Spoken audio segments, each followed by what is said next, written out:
Shalom saudara yang terkasih di dalam nama Yesus Kristus. Firman Tuhan untuk kita pada hari ini dari Injil Yohanes 15 ayat 18. Jikalau dunia membenci kamu, ingatlah bahwa ia telah lebih dahulu membenci aku daripada kamu. Mengapa dunia membenci para murid Tuhan Yesus? Karena dunia tidak suka dosa-dosanya dibuka dan dibongkar oleh terang Yesus.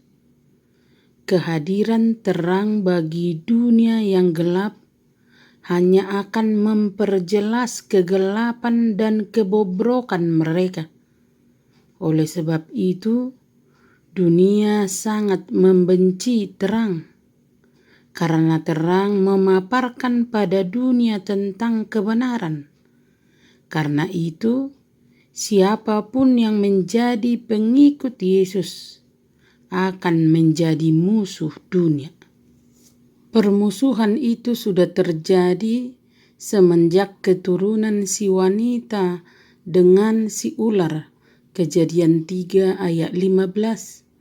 Aku akan mengadakan permusuhan antara engkau dan perempuan ini, antara keturunanmu dan keturunannya. Keturunannya akan meremukkan kepalamu, dan engkau akan meremukkan tumitnya. Kain membenci Habel sampai membunuhnya karena pekerjaannya yang benar. Esau membenci Yakub karena masalah berkat. Saudara-saudara Yusuf membencinya karena ayahnya mengasihi dia. Saul membenci Daud karena Tuhan menyertai dia. Ahab membenci Mika karena nubuatnya. Begitulah penyebab-penyebab yang tidak masuk akal dari kebencian dunia ini. Hanya orang-orang yang membenci Yesus dan karyanya lah yang menjadi milik dunia. Jikalau kamu bersifat daging dan duniawi, tentulah dunia mengasihi kamu sebagai miliknya.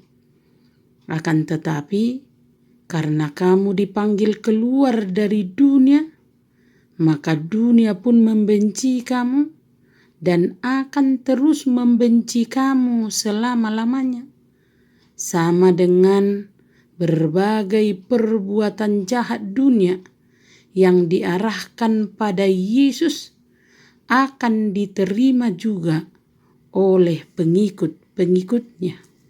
Pada firman Tuhan hari ini, Tuhan Yesus hendak mempersiapkan murid-muridnya. Sama seperti dia mempersiapkan mereka mengenai kematiannya, mereka juga mengerti bahwa kebencian yang mereka alami sudah pasti. Kebencian ini terjadi karena hubungan yang mereka miliki dengan Kristus. Penderitaan dalam dunia ini adalah harga yang harus dibayar di dalam pengalaman kita sebagai seorang Kristen. Karena dunia ini tidak mengenal Allah, maka mereka membenci Kristus. Apabila mereka membenci, bahkan sampai menyalibkan Yesus, bagaimana mungkin para pengikutnya diistimewakan di dunia ini?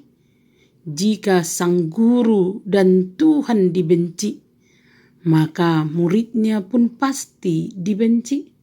Karena itulah kita menjadi sasaran kebencian dunia, karena kita berada di pihak Kristus dan di pihak Allah.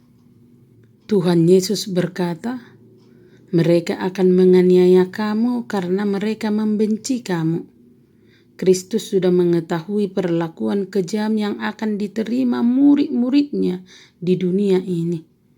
Tetapi ia tetap saja mengutus mereka sebagai domba ke tengah kawanan serigala.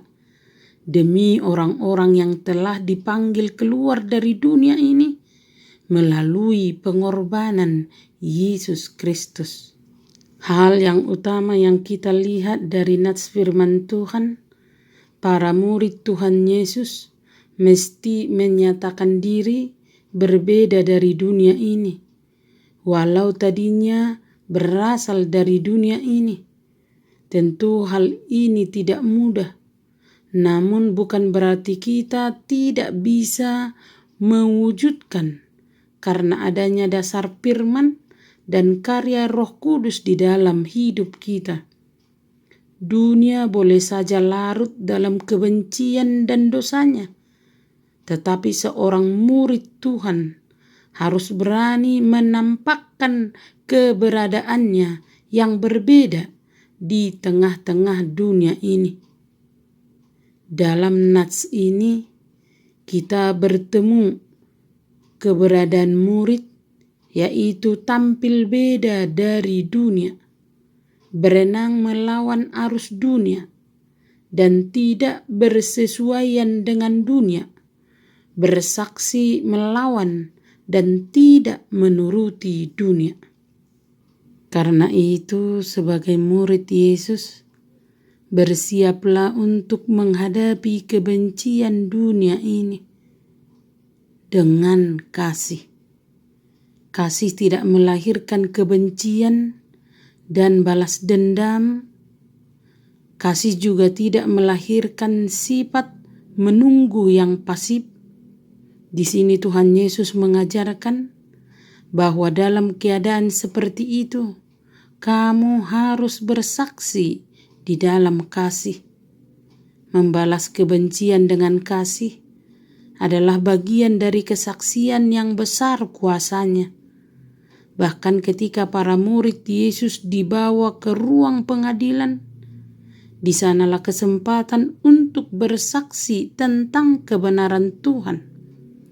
Tuhan yang telah memilih kita. Ingatlah mahkota yang sudah diterima oleh orang-orang yang dipilih oleh Tuhan Yesus. Mereka menerima karunia sebagai tanda peneguhan akan kepemilikan Allah, dan atas mereka yang menderita karena iman dan kasih kepada Yesus, serta kemuliaan yang akan diperoleh oleh mereka yang dipilih, menetap mereka di dunia kerajaan kekal. Tetapi barang siapa yang membenci Tuhan, bahwa mereka tidak luput dari penghakiman dan penghukuman kekal. Karena itu firman Tuhan yang menyapa kita, terimalah sebagai kebahagiaan jika engkau dibenci oleh dunia karena mengikut Yesus, sebab engkau telah menerima mahkota kehidupan yang kekal yang diberikan oleh Tuhan Yesus bagi orang-orang yang percaya kepadanya. Amin.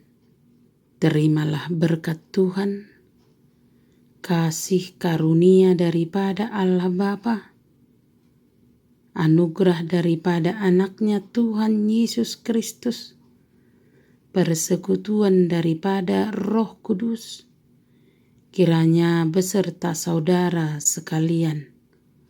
Amin. Tuhan Yesus memberkati kita semua. Selamat beraktivitas. Salam sehat selalu.